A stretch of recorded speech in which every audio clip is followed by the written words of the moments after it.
Hello, everyone, and welcome back. Today, we're looking at the Crossfire Fast Attack Vehicle.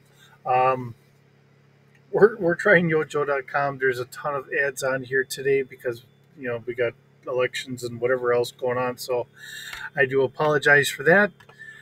But looking at what we have here, the Crossfire was released in the United States in 1987. It included the driver Rumbler. The Crossfire was discontinued domestically in 1988. The Crossfire featured a 70-foot range, a low-speed mode or high power over rough terrain, a high-speed mode for quick attacks, 7 radio control functions, and a scale speed that topped about 100 miles an hour. The Crossfire was a joint venture between Hasbro and Nikko RC Toys of Japan. Crossfire was based on a toy grade 1/18th scale RC buggy released by Nikko in 1986 called the Thunder Eagle. So what I'm looking at is the Crossfire to me is just a kind of an upgraded experimental version of what we had with Sugar Down, the Awe Striker. So that's where I'm kind of taking this. So in a lot of regards, a lot of the stuff that I put in here is going to be very similar to the Awe Striker. It's just that there's some upgraded features to it. So keep this in mind. If this doesn't fit for whatever, it is what it is. Please change whatever you need. But looking at the vehicle we have here, um, pilot was Rumbler. Rumbler was the first release as part of the 6 series in 1987, packaged exclusively with the RC Crossfire fast attack vehicle. It was shipped with a limited quantities, and he was discontinued after 1 year. In '93, Rumbler, was available at the G I Joe convention as a convention exclusive with different accessories, misnamed Footloose. So here we are. Okay, so looking at some of the wonderful views we do have here, we have a nice front view. Now this is a narrower vehicle than what we had with the Awe Striker, but on some regards, it may not be. It's just that the way the cockpit sits in here, you're centered in here. I think if they had enough room there for two characters to sit in there, it would have been about the same. So it is what it is. But this is also an RC, so we're having fun with it as an RC car. And then we have a nice rear view, some side views here, and a note. We have this big top cannon, and that is a big change that I have added onto here as well. So that'll kind of come into play when we get into our stats. And we do have missiles that we didn't have before. So really looking at this as a new take on an old vehicle, which to me is really what this kind of is. Keeping it as a one-man vehicle instead of having a two-man vehicle and going from there. Let's see, we do have a bunch more pictures here. So nice packaging, and of course it's a windowed package, which collectors really love because you get to see exactly how nice it looks on the inside. In the rear box art, it's nice to see them kind of try something new. Seems like so often everybody's trying to do something safe and all that today. All right, so easily broken and or lost pieces, the 2 red missiles, and the red gun sight on and the red RC flag sticker are small and easily lost. This is featured in a commercial here, so we do have a commercial spot. So we get to see that, which is 1980s fun. All right, so we do have some variations. We have alpha right, left, top, and alpha controller. This comes from, there are 2 versions of the Crossfire, the Alpha 27 and the Delta 49. They are clearly marked on the side of the vehicle and marked different frequencies so the Crossfire could be used simultaneously without interfering with each other.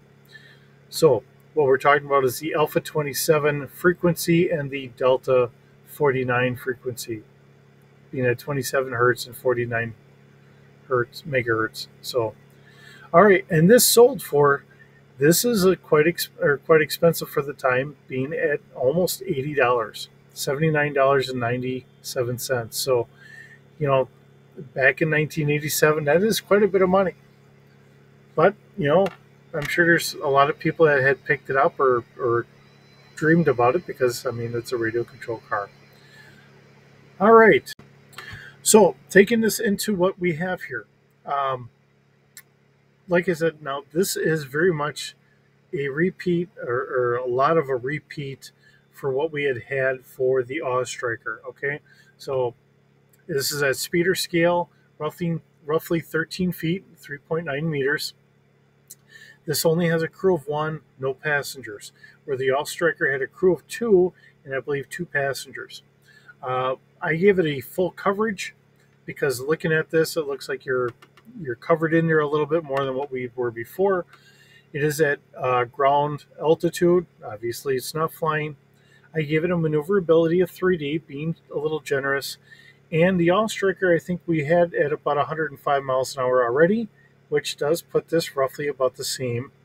Body strength is a 1D plus 2. Now,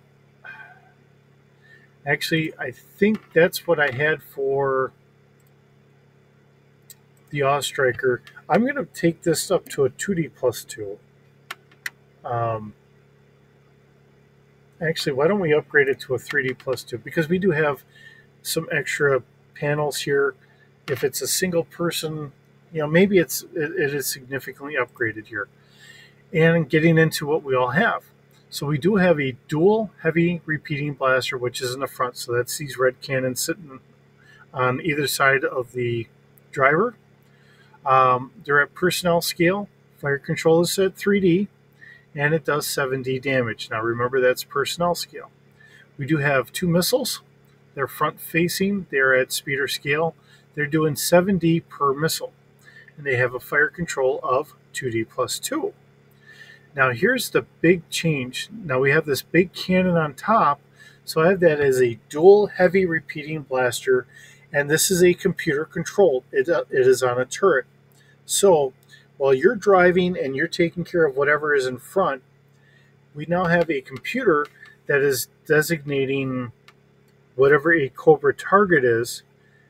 And it is, I have it as a free thinking kind of AI computer. It's shooting a personnel scale dual heavy repeating blaster doing 7D damage. Just the same as your front cannons are, but now this is a full 360 turret.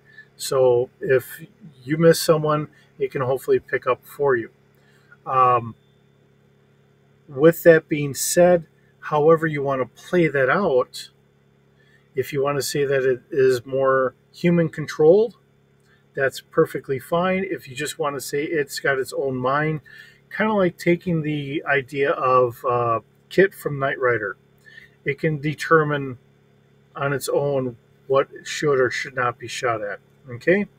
I think that really gives it its own feel and a new upgraded version of what the Awe Striker really was. And I think it kind of brings everything all together. So with that being said, it is a interesting vehicle. We're getting a RC in here, which is a lot of fun, and rightly so. But trying to bring it in and give it a new mission profile, upgrading something that was older.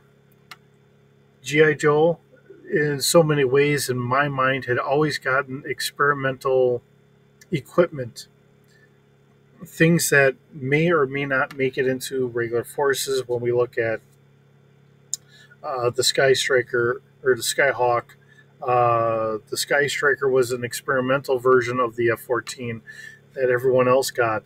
So there's maybe a better version of it, or if something didn't work for the Joes, they kind of worked on it, and whatever made it for a base may have gone into standard production. and the Joes would upgrade it and then maybe further upgrade it even more to make it more experimental and more useful for the Joes. We'll say it that way. So with that being the case here, I think this really does represent a vehicle. It brings a whole new dynamic to the vehicle. I mean, we've already been dealing with the bats. Trying to think what else we've all had. I know we've had other computerized or computer controlled more on the Cobra side than what we've had on the GI Joe side. But now this starts bringing some of that technology into the Joe arsenal. So with that, let me know what you think of the stats that I've come up with. You know, it's like I said, it's just taking an older vehicle, updating it a little bit more, and giving it some new mission profiles. So that's what we're going with. Hope you have a wonderful day. It's fun bringing this to you every day. We'll keep it going as long as we can. We'll see you in the next video.